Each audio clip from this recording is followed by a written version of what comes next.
what's in my power and my control to set myself up to be prepared to serve, to give, to empower others.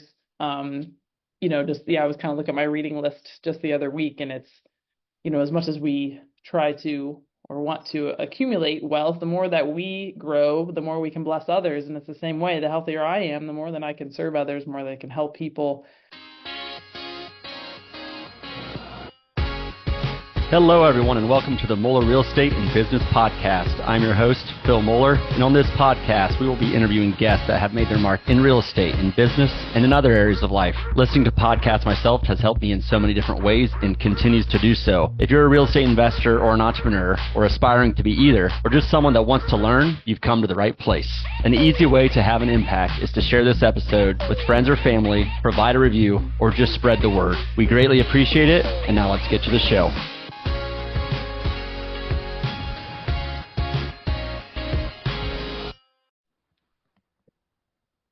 Hello, everyone, and welcome to this week's episode of the Moeller Real Estate and Business Podcast. Very excited for this week's guest, Lisa Marino, Dr. Lisa Marino. Lisa, how are you doing today? Doing great. Thanks, Phil. Well, I'm very excited for today. I've kind of been on this health journey myself and trying to figure things out. Recently signed up with Victress Health, my wife and I, to work with you. So I've been learning more and more about what you're doing, and I'm excited to get it even more. But really, I'm excited to get into your story. Why should we be healthy? How can we be healthy? What is direct primary care? Things like that. So I said some of it, but Lisa is the owner of Victress Health and Wellness. And really, you're transforming, I'll just say healthcare to shorten it, for families, for small businesses, and bringing together these different things: direct primary care, functional medicine, physical therapy, trying to bring them all together for your patients. So we'll get into that and what all that means. But before we do, Lisa, what's your story? Why did you come down this path? Yeah, so my background is in physical therapy, but just always had a passion for. My mom was a gym teacher, and that it goes all the way back to it made me sad to see even classmates and folks that like just didn't have that passion for wellness and health and things like that. So all the way back then, and then kind of fast forward to my first rotation at Ohio State OSU Medical Center. I was on one of the med surg floors, and kid you not, very first patient of the day is a 30-something male who is a good 500 pounds, and is like married. He's got 3 kids in this room, and we could literally not find another gown. You had to like drape one gown on the front and one gown on the back just for this man to have any decency. And it's so just like from the beginning, it is like, where did we go wrong?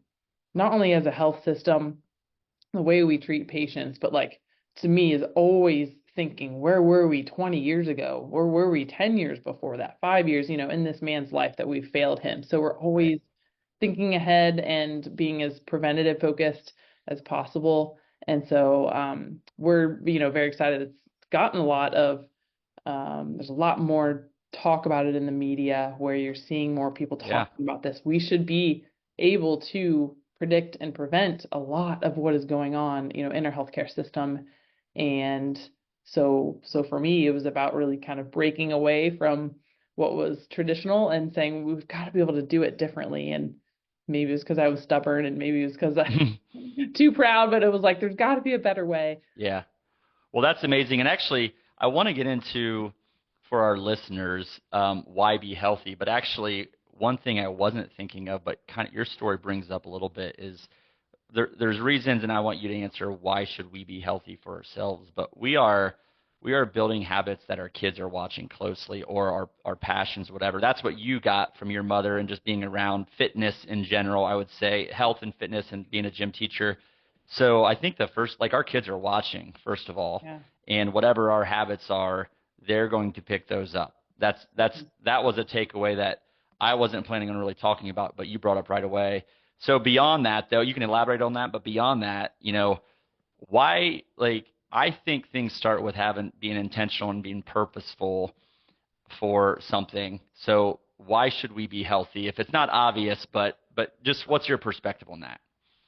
Yeah, I mean, to me, it's always about a root cause, and when you're looking at that, obviously any of us can come up with our own goals, mission statement, anything. For me, it always comes back to what is God's will for my life. And most of us are probably in kind of that married sector where it's like I have to provide for my family, or I have to care for my family. And like you're saying, it is part of growing in virtue. It is part of what we would call becoming a saint, right? That I'm going to perfect myself in that way. Now, does suffering touch each and every one of us? Yes, it does. It teaches us to be humble, but also I'm going to do what's in my power and my control to set myself up to be prepared to serve, to give, to empower others.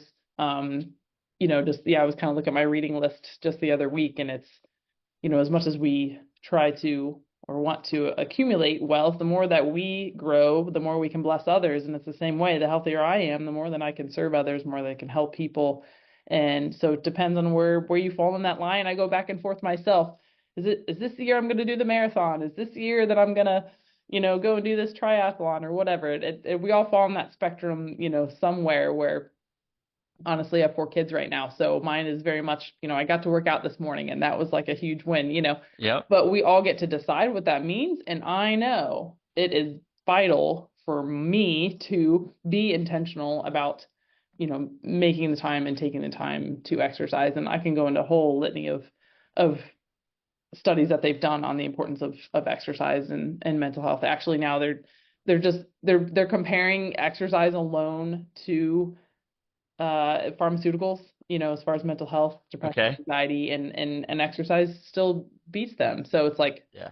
you know, can I hold myself accountable to that? And so mostly we just try to give a lot of hope. There's so much good research and good news out there. I So like that. for me, it kind of goes back down to, what do you stand for? What are you, what's your mission? And then obviously wellness only helps you achieve that.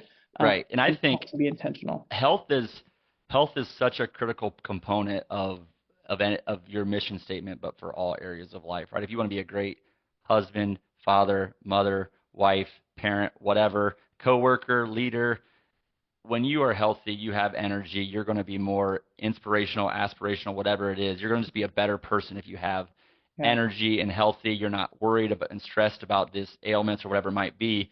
The other thing I didn't, again, another topic I didn't plan on going down, but I've been watching this or studying this maybe a little bit more, and I don't want to put you on the spot, but I think there's a misunderstanding of connecting.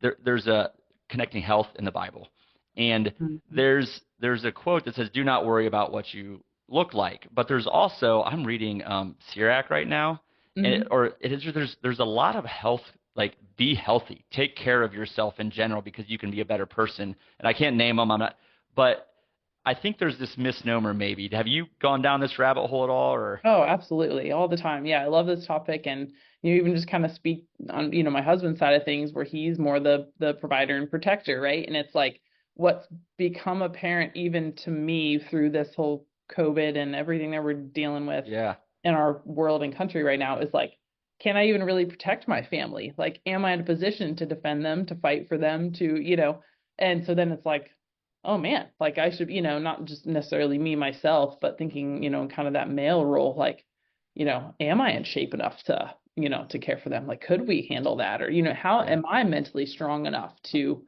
handle this and stay, keep my cool? And so there's all kinds of implications that we probably wouldn't have thought about that, until recently. But that's just one example that's come to mind. But we talk about, connecting things like scripture, to it. I think it's important again to go back to, you know, like you said, being intentional. Christ prayed, he took time to pray. There's a certain and level of like, what does your day demand of you, and are you doing the things that are necessary for that? There's a lot of prudence in that. yeah. And the other thing you talked about, I saw on your website, you're not when we're talking about health. People think physical Hmm. health. That's the first thing they think. But you say on your website, we're looking for whole health. So, in a lot of the things that, honestly, I'll give an example, but like a lot of things that are healthy physically are also healthy for you for whole health. And you say body and soul. So I'll just give an example, like a morning walk in the sun. Hard right now, by the way, where we're at in Ohio, a little bit. Nope. I think we're supposed to get some sun, but then it just gets really, really cold in January and February in Ohio. But a morning walk out in the sun, there, that's not just Hmm. physical health. There's other Yeah. elements of. So what, I guess, what do you mean by whole health? That it's more that we're body and soul. It's not that we're body, mind, and soul. The mind is part of the body, but it's, we are, you know, intimately two parts. And so when we just totally go all in on the body and we've, neglected the other side of things, we're not even aware of who we are as people. And so that's, we're seeing that where we're very materialistic and it's just all about science. And we, deny this a whole other truth to like who we are. And then you can go the other way where it's like, oh, we're just spiritual beings. This is all consciousness, and it's like, no, like we're physical, we, our heart works a certain way, so it's really about, kind of melding the two of those. Yeah, And we just try to meet people where we're at because we know people are not ready to have that kind of conversation every day. I want someone that I'm working with that understands that and is thinking about that and conscious of it, and also meeting where I'm at because like I think a good healthcare provider that is thinking about planning and preventative and giving hope is not saying go from A to Z today, but it's let's get you from A to B and have a strategy for that too. So I want to use that maybe as a transition to talk about. So let's be healthy. So we talked a little bit about why be healthy. It impacts every single area of life. By the way, I'll say this too. We're about to start, a few of us, an Exodus 90 program, which is a Catholic program Yeah. that is faith-based. But there are so many different faith elements. Sorry, there are so many different health elements of that and health disciplines of that because it Yeah. will make us a better person of Oh faith, my right? gosh. I mean, Yeah. I think 70% of the things are, I would call health related, not faith related. So I think it's just an indication that when that was put together, truly health impacts every single area of life. So if we believe that now, and we need the energy, we need the healthy, we want to be free from sickness and illness. How do we do that? What are the biggest things that when patients come in, they're missing these small, simple, subtle, easy things that they could change, Yeah. and it would help them instantly. Yeah, I would say sleep and stress just right off the bat, not to hammer that home. Most people know that. They know that they need to do it, but like are you really willing to do what it takes? And everybody wants the easy button or like, oh, maybe I could just blame it on my testosterone or maybe I could just, oh shoot, I just have really bad genetics. But I was listening to a podcast earlier today too that was like if we, if we're in that realm of just kind of like excuse or just, searching for answers that, you know, are we willing to do what it takes to actually get there? And so sleep and stress are kind of the big ones of like, I know so many people that are just surviving on 5 to 6 hours. And it's just like, man, can we get up to that 7 to 9 I can range? speak to this personally because this is so messed up, but I'll just share it. Like 2 years ago, if you would ask me, I would say, well, no, if I sleep too much, I don't have as many hours in a day and I won't get as much done. And I won't be Mhm. like, I'm probably as an engineer and me calculating the number of hours in my day Yeah. per year. And I can add 3 years to my life by just sleeping less. Yes, Well, yeah, you'll probably shorten your life by 5 years or whatever it might be if you don't exactly. sleep. So I made an intentional change probably close to 2 years ago, and I feel so much better, so much more energy. So the hours, instead of 6, it's closer to 8, and the hours I have are so much better, more productive, more engaging. So Yes. I can't stress the personally sleep has impacted me. Will that impact everyone? If there's probably a right number, maybe I guess you said Yeah. 7 to 9. That's broad. 7 to 9, yeah. Somewhere in that range. Some people fall. I mean, there's different windows where now they're saying like, it used to be just 8, but now they're saying like, is there kind of a window of 7.5 where you hit a certain sleep cycle? So again, we're all about personalizing it, so whether that's using a wearable or you just, you're tracking Uh, yourself, but we all kind of know if we're, what wearables? To tell me more about that because I mean I've heard some of them. I haven't significantly tracked sleep myself. I've been debating it. I know there's some also Mhm. different sleep, some different like 8 Sleep or different brands or things that help you Sure. sleep better too. But how do we measure this, or how might we? Yeah, so they're so far advanced and sophisticated. And I haven't spent too much other time than like I just have a Fitbit, so like that's what I've just stuck with. But there's a lot of folks that are jumping on with Whoop, is the other one. Um, And, I just kind of defer to them because they're keeping the technology up. And so what we'll do is we'll just try to incorporate that. Obviously, again, we're talking about like one piece of the puzzle here. Yep. We're having patients come in, okay, show me, what it looks like, and let's kind of analyze it together, Yeah. And as a provider. I think having a wearable or some sort of device, right? I mean, there's optimal, but it's also taking you where you're at and just improving. It's all relative. So, Right. I mean, Right. it's progress over perfection, I think, on this. I've also heard Aura Ring is really good. That's the one I've debated. Yes. But Garmin watches, Apple watches can do it. And there's questions on different benefits and accuracy of all of them. Right. But the point is, well, first of all, you don't need to you don't need to measure it. We're not saying that. Right. Just be intentional about add 30 minutes, and then maybe add another 30 minutes if you feel Well, like. most of us know, like what you're saying is like, I need more time in the day, don't we all? But does it not force us to focus on what are the things that I am being intentional about? Right. And then it's usually I'm not dealing with, or I didn't deal with something that happened today that's keeping me up late at night. Or what if we're going to talk on a faith-based, realm here, what am I not giving over to God? And I have to do this on the daily, where am I not trusting? Who am I not forgiven? Have I not forgiven myself for that mistake? So am I doing what it takes to be intentional? And that relays over into like, well, that's exactly what I know I need to do to structure my day. And you could talk about, schedule blocking and all that, because that just feeds right into the stress component, which is number 2. I wanted to talk about that. Yeah, go ahead. So I guess stress, my question on this, I want to talk about it, but my question on this was like stress. So, I'm picturing someone, they have a business or they have a job, but then they're trying to buy real estate on the side and they're busy and they have challenges, their kids and getting to places. There's all these stresses, but I can't just get rid of those things. So how do I manage stress if maybe I want to try to change some of those things, but if I can't, how do I manage this? Or and even start with what's the importance of this and then how do we manage it? Yeah, I mean, for me, it's detachment, being detached from the outcome, right? Like we're going to always set goals, but, we always have our eyes, towards heaven or towards this goal. And it's good to want to, provide for our families and to want to grow, right? Like, I mean, you can talk all day about, the parable with, the talents and who could double their, what, the master had given them, right? And it was, looked highly upon to increase that and not to just hide it, right? So we don't have to feel bad about that.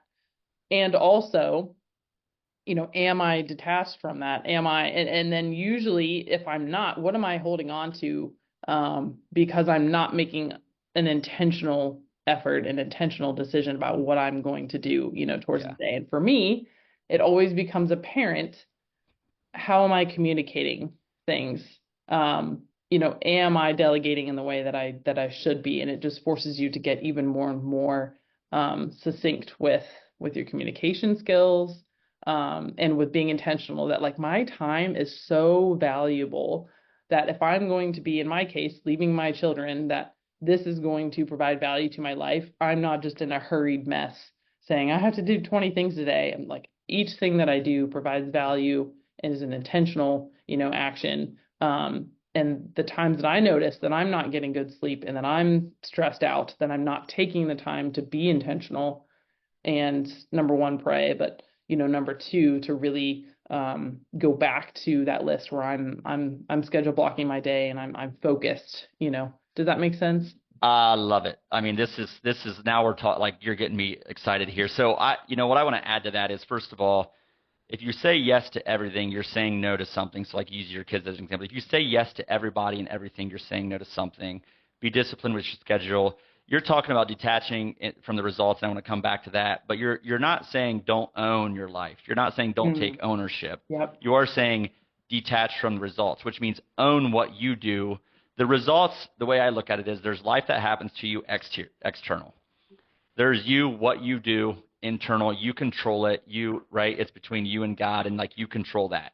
And then there's the results you get. The results can be feedback, but recognize that's worldly and societal feedback. It's not it doesn't define your identity and who you are. Yes. Who you are is what you do. The results are the exterior societal result but that's not what we're going for. Just use it as a feedback, adjust if you need to. But if you're controlling what you do, Yeah. if you're controlling what you do, you feel good about it or you're getting better, I'll bring it back to you're content, you're detached from results, you lower your stress. Yeah.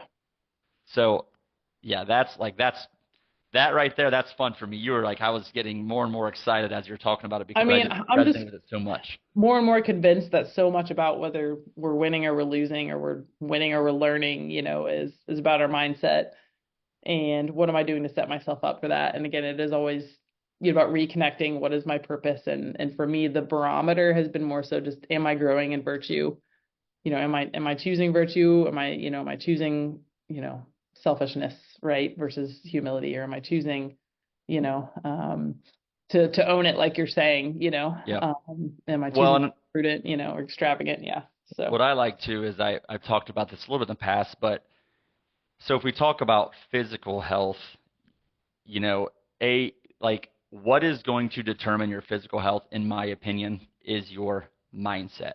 mm, Like, why do you want to be healthy? First, just having a purpose for it, educating yourself, yep. associating with others that have a strong mindset and prioritize health for the right reasons, the things you talked about. But like the courage to get up and do the workout, to get up Hmm. and do just take your time and do the prayer, the consistency, all of that is your mindset will impact your physical health, in my opinion, will impact your Sure. physical health. It's a result of your mental health and your mindset. So again, you're speaking my language there. Yeah, I've learned to try to be more objective, less emotional. Now, this may speak more to the ladies, but I think in the guys' case too, because it's usually like, oh, I love that evening, evening beer, whatever, or that evening, we always have dessert, um, or, whatever it may be. Yeah, like I just can't get out of bed. It's like be objective. Like, this is what my body needs. This is what my family needs. This is what my business needs, instead of like take the emotion out of it, Yep. helps you to make that better decision and to see things clearly, to say like, this food is terrible for us. It is literally killing us. We're changing this, and to see it objectively rather than like the emotional attachment that we get, which, you know, unfortunately feeds into our physiology a lot too. Right, right. So, Well, so you talked about sleep and stress. I mean, so those are the big ones, hmm but there's others too. You just talked about food yeah. and sweets. You talked about exercising and the discipline for that. Or I mean, what are the other big ones and some things within that we can maybe do? Yeah, I think again, to be as personalized as possible, we generally know, what we try to say is what's going to be the next best step for you. Like you generally know, like, yep, I feel better when I work out, or I tend to have the results that I want when I'm staying consistent with that exercise. On the other hand, there might be somebody that is like, yep, I binge eat, and it happens every whatever week, and XYZ whatever. And so then it is back to that mindset. What are you telling yourself? But and also what's going to make the next best, biggest impact for you. Yep. And so stick with that. But some of the biggest ones with that is, you know, the benefits of doing some sort of weight training are so strong. You know, I would make that a goal. Maybe if that's not your number one, but that should be one, for this year, I, that some sort of weight training. and I just had two conversations in the last, I don't know, 12 hours, not 12, 16 hours on this. Um, a buddy of mine that I was texting last night asked him about something, but they said, by the way, they're 45 and they just started weight training. And I think this their I mean, and maybe I'll speak from a guy's perspective, but there's this perception like if I lift weights, I'm a meathead. And Yeah. it's not that important. And I've heard like muscle is the organ of longevity. Like it just and Yep. the older you get, the harder it is to build muscle. So build muscle now, and it starts to impact everything. It fights fat. It burns fat while you're at rest versus just cardio nonstop. It's the biggest change. It's one of the bigger changes I made 2 or so years ago. As I Yeah. incorporated weight training again, and it has changed my energy levels and a lot of other things drastically. It's funny because we just had this conversation twice. I think it's so misunderstood. Honestly, I think it's a really misunderstood thing. Right. Just to speak to it gets harder as you age. It also is a tremendous opportunity. They did one study with older population. I think they were in like their 60s or something, excuse me if you're that's your That's age group, but technically defined, as that. But they did like a 12-week intervention of weight training. And it just in that 3 months, they were able to reverse, 12 years of muscle that they had lost. So they were able to gain that back, wow. years just in that. And usually you're not even technically building muscle in that first 8 to 12 weeks. You're only just, your neurons are firing faster, And so the goal is obviously to build muscle mass, but like you can get that much stronger that quick and reverse, a decade or so, even if, if you've been out of it for a while. So there's always hope. Like the human Yeah. body is so amazing that to me, there's just always hope. And And that's I don't know if simple, were but you asking our guests, our listeners, if they were 60 or if I was 60, Lisa. Hopefully you're asking them. yeah. I Um, think you know the answer, but but no, I was yeah, just joking. But I do think, thank you for clarifying that because I don't want people that are older to say, oh, well, it's too late to start now because it's not. exactly. Your point is it's not. There's been Yeah. studies on it. So I appreciate you clarifying that. That's why you're the expert. So weight training, I think I couldn't agree more. Any other exercise related items or health and diet if we want to go there too? Yeah, I'll just kind of complete that with like there's studies as low as like 2 times a week. Like you really don't have to do much. You like 20 minutes 2 times a week, so that you're hitting marks, and those are really kind of like the benchmark there is like it doesn't have to be every day. It doesn't have to be 5 days a week. Like Yep. just fit it in on those opportune times, a Yes. couple times a week, and That's great. you're gonna really kind of follow some of the good benefits there. What So about diet? What about diet? yeah, huge, huge. I was just talking with my husband about that the other day. Just the importance, like if I'll have to send you the chart. They kind of showed when diabetes wasn't really introduced until kind of early 20th century, because now we're figured out that there was a problem, right? And so you see that curve, that kind of trend is when diabetes, was introduced. And I'm bringing this up because then we see, I think it was around like 1973 is when seed oils were introduced. And those Okay. are your canola oil, your vegetable oil, basically anything that's packaged and processed is, has been used. And so we see that exact trend, that curve matches the diabetes trend. So as those were introduced is when diabetes like shot up exponentially. And so to me, that is like number one, if you're going to do anything, get those things out of your house. We were not meant to process them, to digest them, and they stay in our bodies for a long time, and our fat kind of holds on to them, and it's just, I yeah. think so many people. I just was talking to someone, and I think so many people think what I eat. Um, and I'll use an example like a form of potato. I can eat a natural raw potato, or I can eat a tater tot, right? But Mhm. it's potato grouping, and maybe Yeah, that's extreme because of fried. But even yeah. like I think, I guess my understanding maybe is I can really eat almost anything I want if I know the source and it's natural. Is that a Hmm. misunderstanding? I mean, it might be wrong. This is just in my mind, but it's like, Sure. Yeah, I think your body's gonna everybody's a little bit different, right? And but yeah, when you're eating whole food, when you're eating quality food, like your body's natural processes are working properly. And so that's why the GLP-1s have gotten so popular, your Ozempics, your Wegovys, is because that whole system has just been shot. And that's why they're showing the connection to gut health. okay, We actually produce our own GLP-1s, and there's certain bacteria that help you produce that. But what we found is a lot of folks that are in more of that obese, diabetic type range is they don't even have that. They're is so low, that system is operating that they don't have as much, feeling of satiety, feeling of fullness. And so it's like rebooting that system. So, we'll do that with probiotics and things like berberine and stuff to get that working again. Um, but then, yes, to your point, when we basically what happens is when we're eating foods that have things like seed oils or processed foods in them, they are tapping into more of the um, system where it kind of bypasses that satiety and is more in kind of like the pleasure, and so we're not feeling full. And they've really kind of designed that, on purpose. Like they sell right, really well, Cheez-Its sell really well, and they do taste really well. And so it's so it actually taps into more that endocannabinoid system, that cannabis type system, that it it's like crack. It's hard to do it. So in the beginning, it's super hard to cut off a lot of those types of foods unless you take that kind of clean break, and it can feel And pretty exhausting. and what I would say is this is where then figure out the next best thing. But this is where, having your team, whatever that looks like, that can help guide you in this stuff, I think is Hmm. so important.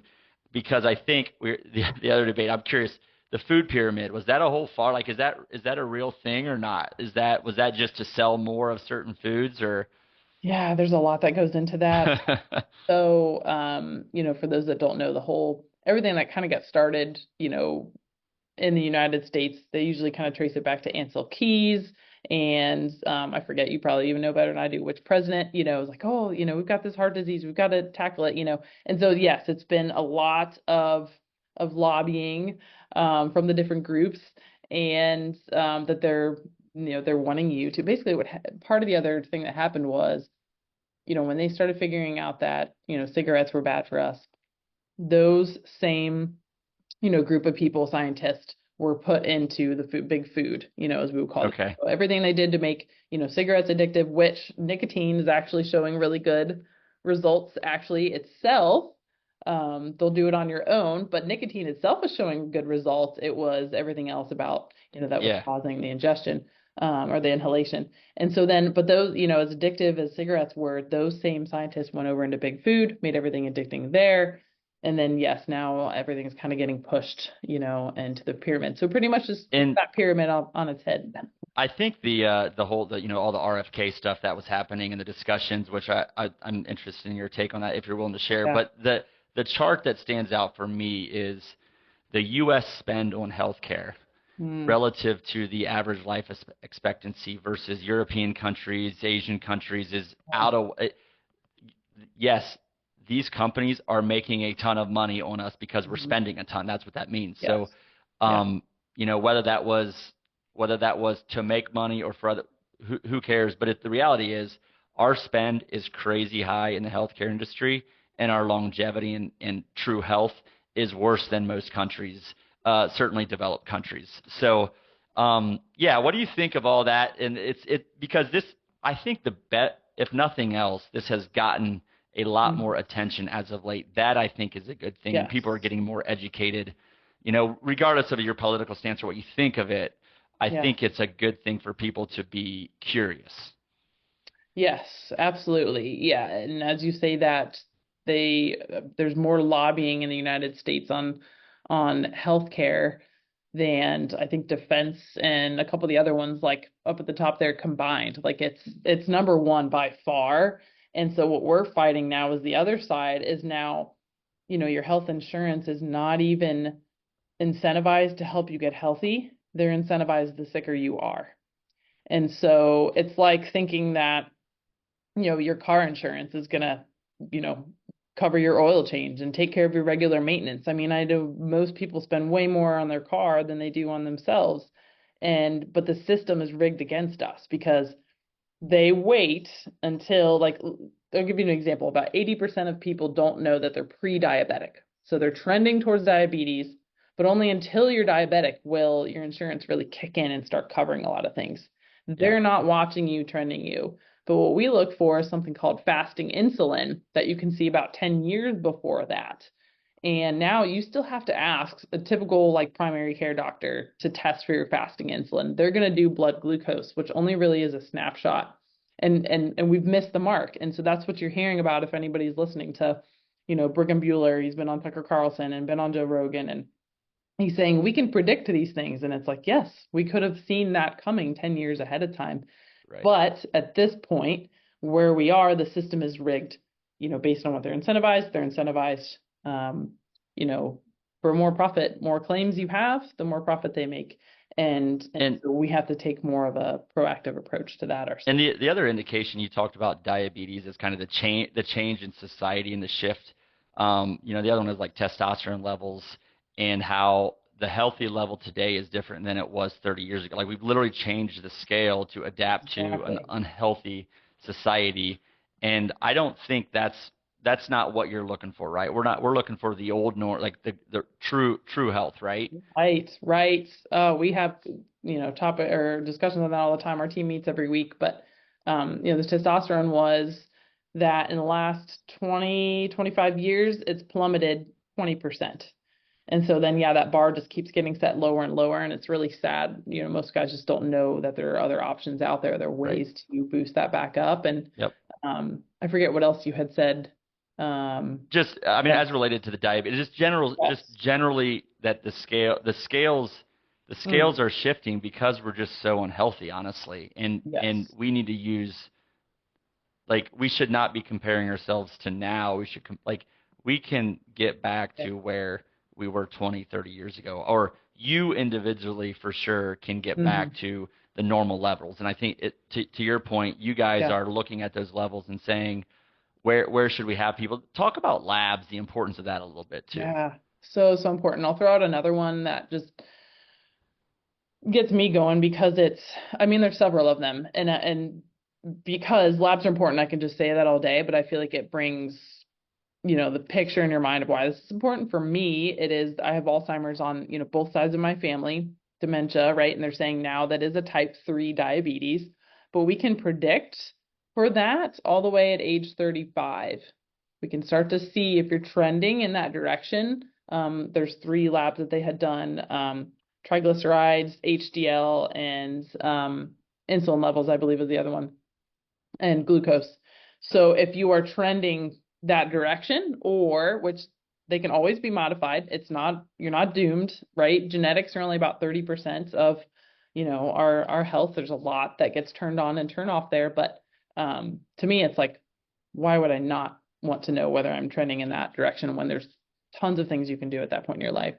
Um, some of the other ones are, there were 0 COVID deaths when your vitamin D levels were between 60 and 80, when a traditional lab is going to say it only needs to be between, 30 and 40. Should almost everybody be taking some sort of vitamin D supplement? Again, that's where it's personalized, where it's like, are you absorbing or are you not absorbing? Because that could happen. We'll have folks that'll be like, I've been on 20,000 IUs and, it's low. So it needs to be personalized. So we want to test for that. Yeah. And here's the funny thing. An insurance will typically only, does not typically cover it, but they'll want to charge you $400 for it. We get it cash pay for $20, $22, I think.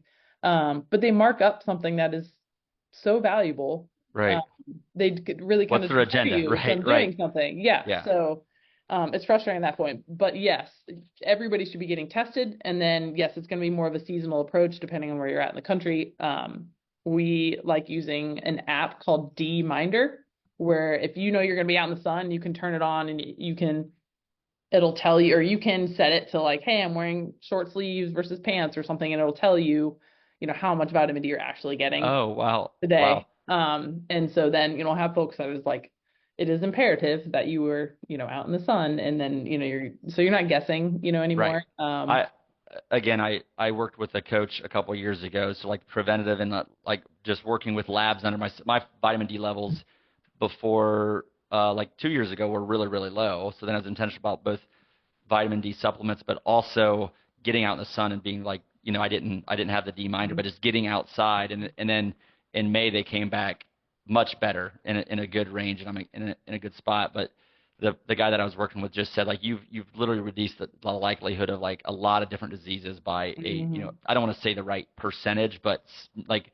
a very very significant percent by getting that level up. And the way I look at labs in general too, I've heard this before, like if you have a car and everything's not clicking on all cylinders, like you go and get that car checked every 3,000 or 5,000 miles, Yep. but are you prioritizing your car over your own health? Like, and how often should we do labs? What's the right frequency to do that? And just have someone that is knowledgeable look over them and say, hey, these are the things you need to be thinking about or adjusting. Sure. Yeah. So it depends on what you need. Obviously, like at most, or at least you're going, yearly. Then that's going to determine, hey, X, Y, and Z is out of range. This is more of a 3-month thing. This is more of a 6-month, kind of monitor.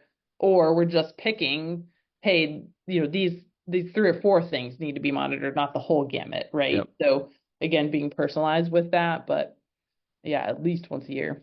Well, I think that's a good transition to maybe, you talked about a couple of different things at the beginning and what you bring functional medicine, direct primary care, and physical therapy together at Victress Health. That's what you do. Tell us more about that. Maybe, especially direct primary care and functional medicine, like help us define those and how people work with you to get healthier. Yeah, the same way that we were trying to fix the system treatment wise of getting to the root cause, it turned out we had to do the same thing on the payer side. Now, how are people interacting with us? Because if we just throw them into the same system, if we just contract with the same insurances, United, Anthem, Aetna, Cigna, whatever, if they're only incentivizing us to, not get our vitamin D and not be prevented about prediabetes, like how are we helping our patients in this way? And so it's like we had to take a total break from that and just say, not only are we going to redo the way that patients receive treatment, but also how they pay for it. And, that we didn't come up with this idea, we're kind of riding on the coattails of other physicians in the country that are doing this and making it more of a subscription-based model, just like, Netflix, where you have all a cart. If you need to come once a week, we'll have people come in a mental health crisis. They're coming in, or we're calling them once a week. Other folks, like you said, hey, maybe we're doing our 3-month lab follow-up, but then we have access to us. They have access to us on the weekends too, or they're texting us, so and so's child had a sinus infection, or, I had a lady, she was in Missouri and slipped, and, I think I tore my ACL. What do I need to do? So you're adding that element of like the family doctor that can capture, as Yep. we say, 85 to 90% of what you need. And then, like my father-in-law did have to go to the hospital. And so I'm on the phone, with the doctors. We're talking, so you have that whole gamut of like, Because care. we're not saying hospitals and we're not saying it's all bad. I don't Yeah. think we're saying that Right. because I think there's time and place for Yes. that as well, or surgery. Sure. I mean, for Yeah. sure. But there's a lot of preventative things we can do, or things we can remedy or take care of that are maybe, Absolutely. um, I don't know, more natural approaches, Yeah. healthier approaches than what maybe traditional medicine might be. Oh, absolutely. That's really where we kind of see ourselves, as go between that. And if like, there's got to be the best of both worlds Yep. here. Yeah. Good. And just to clarify it, so like there's a monthly fee someone would pay, and then I Mhm. mean, if they're really going through something, they could be in there every single week, or Sure. they pay a monthly fee, they can text and call and ask questions, or okay, just in February I get a bug or something, I want to go and get it checked out once a year, Right. whatever it might be.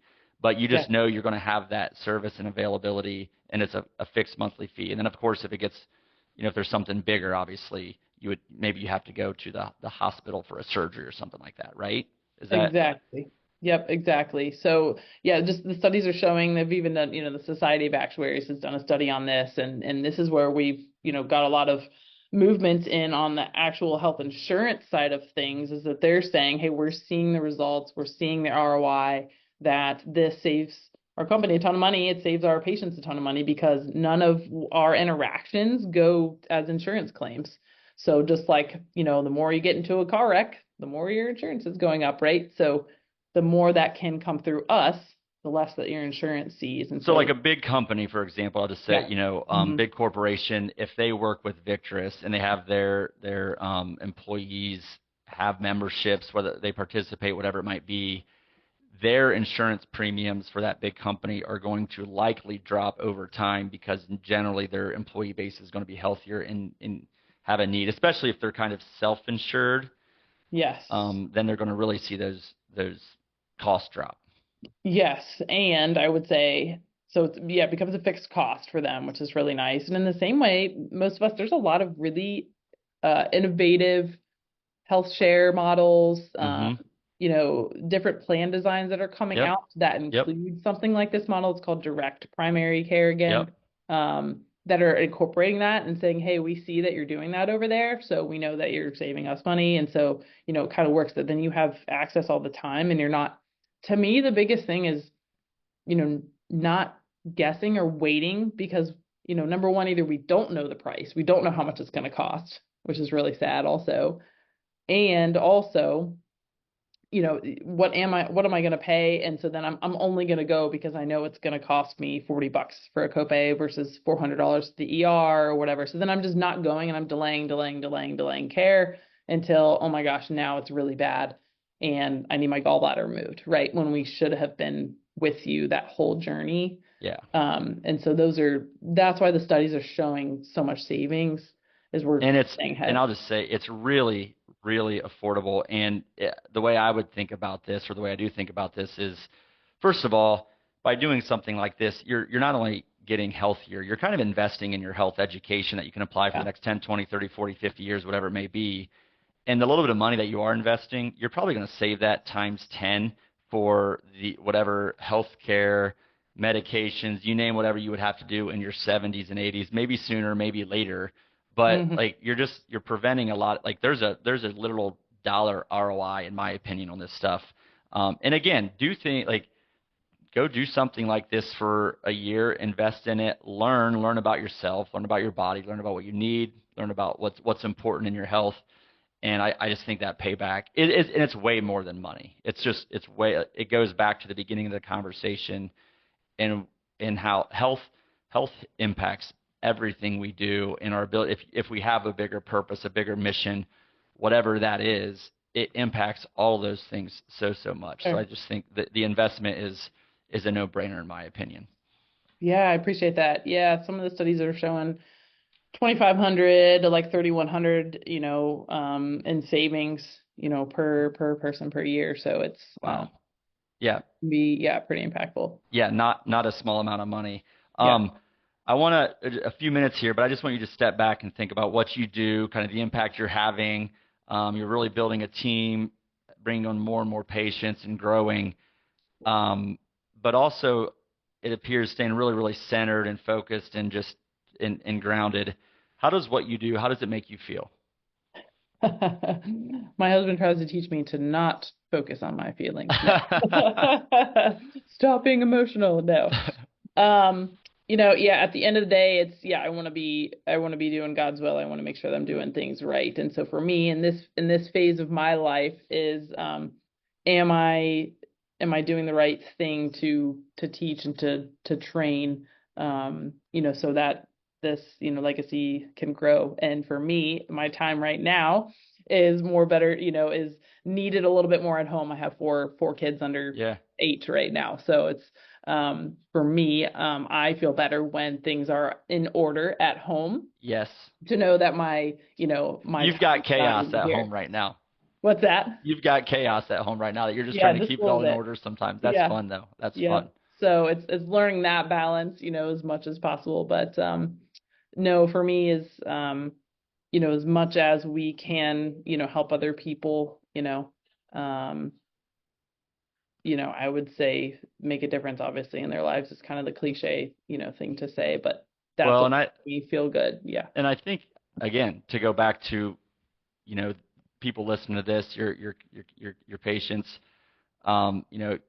if you're making them healthy, if they're trying to do good things, they're going to be better at doing good things because they're healthier and have more energy. So I think there's just like all of us, just everyone, all of our listeners, whatever you're doing, there's a compounding effect to all this. And sometimes we'll see it, sometimes we won't, but just keep planting the seeds, doing the right thing, and you'll have a good impact. So how are you, what is going to be key to, you being successful, and we talked about outwardly external success versus interior, like am I just doing the right thing? But for you to be kind of successful, what does that look like? What do you have to do to do so?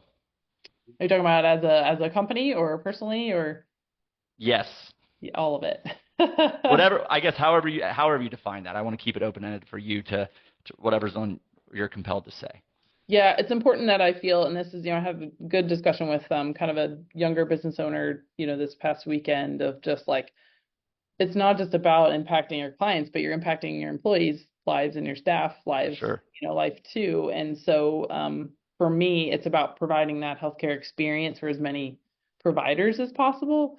And so that we're growing in that direction, and we've been very blessed. We've been asked to build in new areas, new regions of Ohio, because businesses are seeing the value so much. So that's going to be the quickest way we'll grow. We're we're all about families, we're all about, promoting life, right? But the quickest way we can reach really even some of those families that are on the fringes of, I'm not really qualified for Medicaid, I'm not really, I'm not, don't feel like I can swing this in my budget, right? And so we're reaching those kind of blue collar, families that are in the cracks, able to access this type of high quality care, and companies are able to provide that, honestly, even for less than what they were paying. Yeah, and I think you can have a big impact with that demographic in both, not just their health, probably their mindset in a lot of different ways. So, Lisa, this has been fun, and I just appreciate it so much. I mean,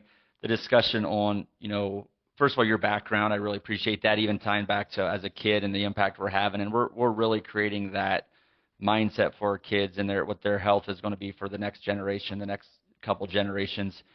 So really the why, sleep, stress. We talked about fitness. We talked about what we're eating. Just a lot of really good high level, but very practical things that people can apply. So I learned a lot here. I appreciate it so much. How can people find out more about what you're doing, Lisa? Yeah, so I'm on LinkedIn quite a bit, Lisa Marino, and then our website is victresshealth.com. Awesome. Lisa, this has been a lot of fun. I appreciate it so much. For the Muller Real Estate and Business Podcast, signing off.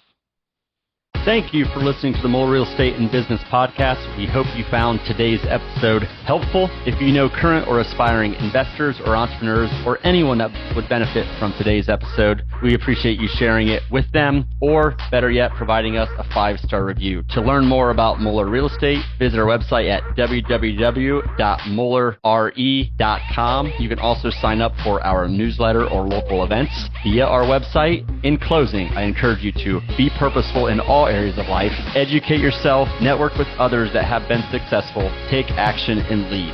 Thank you.